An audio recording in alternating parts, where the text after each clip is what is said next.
ஈஸியாக யாரை வேணாலும் பிளாக் பண்ணிட்டு போயிடலாம். லவ் பண்ண பையனை, லவ் பண்ண பொண்ணை, ஃப்ரெண்டை, பிடிக்குது பிடிக்கல ரீசன் சொல்லாமல் யாரை வேணாலும் பிளாக் பண்ணிட்டு போயிடலாம். ஆனால் நம்ம பேசின வார்த்தைகள்லாம் உண்மையான வார்த்தைகளாக தானே இருந்திருக்கும். உண்மையான பாசமாக, உண்மையான லவ்வா, உண்மையான ஃப்ரெண்ட்ஷிப்பாக எல்லாமே உண்மையாக தான் இருந்திருக்கும்.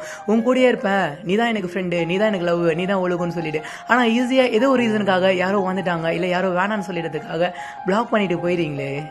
யோசிச்சு பாருங்களேன், எவ்வளோ கஷ்டப்படும் தெரியுமா, எவ்வளோ கஷ்டமாக இருக்குது தெரியுமா. எப்போ தான் நீங்கள் ஆன்லைன் வருவீங்க, எங்களுக்கு தெரியும் நீங்கள் பிளாக் பண்ணியிருக்கீங்கன்னு சொல்லிட்டு. ஆனால் எப்போ தான் டிபி காட்டும், எப்போ ஆன்லைன் வருவீங்க, எப்போ எங்களுக்கு டெக்ஸ்ட் பண்ணுவீங்க.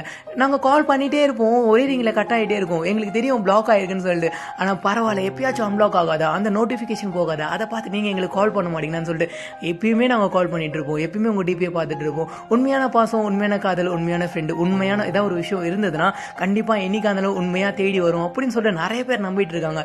அவங்களுக்காக இந்த ஆடியோ நான் டெடிகேட் பண்ணுறேன். இன்ஸ்டா ரேடியோவில் நிறைய ஆடியோஸ் வந்துட்டு இருக்கு. கடவுள் பிளஸ் யூ.